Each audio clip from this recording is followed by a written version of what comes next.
When I was in 4th grade, we moved from Clifton to a smaller town in NJ near Elizabeth. For privacy purposes, I don't want to reveal the exact location as it is not relevant to the story.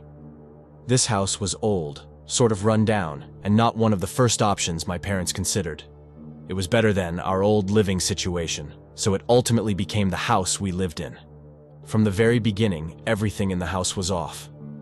My siblings and I were too excited to notice anything wrong with it at first. To us, it was an extravagant house. It wasn't until we settled down that we started to notice weird things. Our room was at the attic. There were sealed and locked doors that were attached to the walls on the right. During the nights, they would rattle and shake as if they were being pushed against. Me and my siblings joked that it was a creepy person who snuck in to live with us. We chalked it off as the wind making its way into the house. Next, we started to hear footsteps, scuttling, and crawling on the floor in the attic. It would mostly happen when our parents weren't home, or they were off working. It wasn't as terrifying as it would have been if we were alone. My siblings and I would just check the attic for intruders and move on. We eventually ignored the sounds from the attic as the months moved on. Around 5th grade was when things started to escalate. Items like spoons, keys, shoes, and clothes would go missing, and then show up in weird places. I was always blamed for the missing items as I was very mischievous, but my siblings knew it wasn't me. My mother eventually started to notice that items would even go missing while I was at school. Firmly planted and sturdy objects would start flinging or being pushed over too. A moment I will never forget, however, was when 2 dolls we owned started acting up. I never liked dolls, but these were gifts from my mother to my sister and I. We weren't the type to play with toys, but we still kept them out of gratitude. They were dressed in frilly dresses with hats and eyes that closed when you laid them down. They also had a built-in box that made them laugh when they were firmly squeezed. One rainy night, as cliché as it sounds, the dolls started to laugh. It was like a scene from a movie. The moon lit up the room, there was rain, lighting, and thunder outside. It was a very terrifying moment for me and my sister. One or the dolls started laughing and the other soon followed before they slumped over on each other. My sister and I had a hard time sleeping that night. Even when those dolls were dropped, they wouldn't laugh. They had to be firmly squeezed. That night the shaking of those doors seemed a little extra scary, and the faraway sound of scuttling I heard that night after my sister fell asleep was something I couldn't ignore. I spent that entire night under my covers, scared. We begged our mom to get rid of those dolls and they were gone before long. Another instance was the closest encounter I ever had with whatever was going on in that house. I was in 7th grade. My parents weren't home and I can't remember what I was doing. I was drunk, but not too much. There was a wobble to my walk, but my senses weren't all distorted. Drinking had been my favorite pastime since my 5th grade summer, something I would indulge in when no one was home. I was alone in my room on my bed watching kids' shows on my phone as a child does. I was securely under my covers enjoying the numbing feeling in my body when I heard a loud thump coming from the far end or the room on the right. I ignored it and carried on. Then I heard walking followed by scuttling and loud panting. It was like something really heavy was being dragged against the floor. I at first tried to rationalize as the imagination of a drunk person. Then I tried to reason that it was my dog despite knowing it couldn't have been my dog. Whatever was on the floor was too loud and too big to be my dog. My dog was small, light, and couldn't even be heard on the carpet floor. The scuttling carried on growing louder, quicker, and more frantic.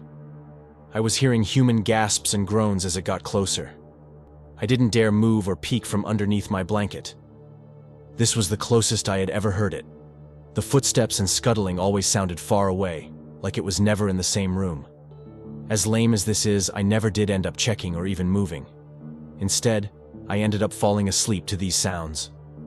After this encounter, I realized if my siblings and I were more diligent in listening to these sounds, we probably would have noticed the faint groans and panting that came with it.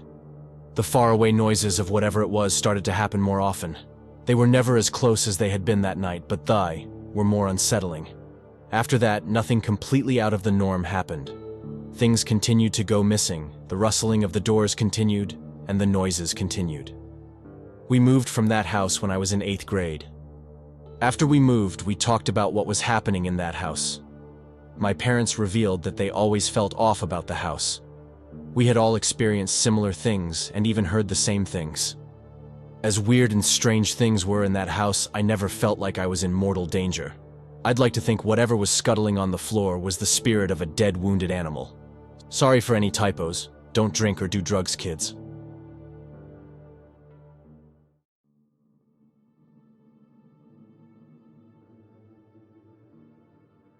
This is an actual true story about what happened in December. I didn't think about posting the story here until just now, but here I am sharing it. For the sake of anonymity, places and names will be switched out. My boyfriend and I have been together for over 2 years now. When this occurred, we had also been living together in an apartment for almost a year. I will refer to him as John, and myself as Jane. One thing about my boyfriend is that I wouldn't call him psychic or a medium. Both him and some of his family just have the ability to feel presence. Something that no one can see or hear, but him and his other relatives can just notice. This was prevalent a lot in the first apartment we lived in, as the place was quite old. John would feel some type of energy in the apartment every now and then. Since I'm a person who can get quite spooked, I quickly told him to save the stories of the presences he could pick up until we had moved out of there. Kindly enough of him, he did. John has shared some of the details after we moved away from there, and they were pretty creepy in my opinion. When we then moved into our current apartment that was built pretty recently, John could confirm that he did not feel any of those energies in there. I was relieved by this, as I'm sure you can understand. Another thing about John is that he talks in his sleep. It happens about once a week as far as I'm aware of. I'm a pretty heavy sleeper, but I can sometimes wake up by him talking nonsense or giggling out of nowhere. It's usually just a sentence, if even that. Sometimes it's just a word or two. I have tried several times to record him in his sleep, but so far, no luck in that plan. With all of this information shared, let me tell you the story that brought me to write this in the first place. In the beginning of December, me, John, and my dad had decided to go visit my grandma. I hadn't seen her for quite some time, and she lives about a 2-hour drive away from us. And my grandma has this doll. She's called Rebecca. It's a regular plastic doll with blonde hair and is the size of a small child. When growing up, my dad would tell me these stories of Rebecca the doll. Stories about her making things move places when he was home alone as a kid. I had, of course, shared these stories with John, and we would laugh of them. As a woman in her early 20s, I wouldn't say that I was scarred of Rebecca. I'm not even sure if I believed the stories that my dad told me, but having seen a lot of horror movies, many of them containing dolls, I had grown a respect for Rebecca. No need to provoke her, just to stay on the safe side. When visiting my grandma, I of course needed to show John the doll. She's placed in the corner of my grandma's bedroom, so me and John went in there. Out of nowhere, John decides to flip his finger at Rebecca. I instantly felt panic and told John to apologize to Rebecca, to be on the safe side. John said no, laughed it off and left the room. I quickly followed. I didn't want to be left alone in the room with that doll, especially after what had just happened. We returned home that same night, neither of us talking about the doll for the rest of that day. I had honestly forgotten about it already, since we also decided to visit my cousins who lived in the same town as my grandma. Me and John went to sleep around midnight. Despite being a heavy sleeper, my boyfriend falls asleep before I do most nights. This happened that night as well. I remember that I was just about to fall asleep, but John nudged me with his elbow as if he was looking for me. He said "Jane" several times. I gave up on ignoring him and asked what he wanted. "What are you doing?" he said. I asked him what he meant. "Why are you standing there in the corner?" he responded. I instantly got chills down my spine. "What do you mean?" I asked back. "Yes, you're there in the corner. Why are you staring at me?" he replied. The room was pitch black. If there indeed standing someone in the corner of the room, there is no way either of us could have seen it. "No, what are you talking about?" "I'm laying next to you," I responded, terrified at this point. "Oh, right, okay," he said. Then he was quiet again, sleeping heavily. I felt ridiculous taking my phone and pointing the flashlight towards the corners of the room. Of course I would not see anything. But just knowing that my boyfriend had felt something with us in the room, was enough for me to barely get any sleep that night. When waking up the next morning, John had no recollection of what had happened during the night. When I told him, he laughed at me and apologized for ruining my sleep. At first I thought he was lying, that the whole thing had been a prank just to scare me. But John is a terrible liar, and I know he was honest about him having slept through the whole thing. For Christmas, we went back to my grandma. I went back into her bedroom and I apologized to Rebecca on behalf of John and myself. Nothing similar has happened since.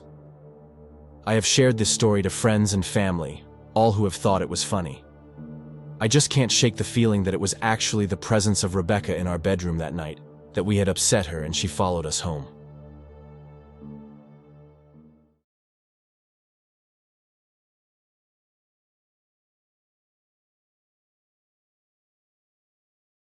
It's not my own experience, but one of a friend's that does not have Reddit, so I'd like to tell you about it.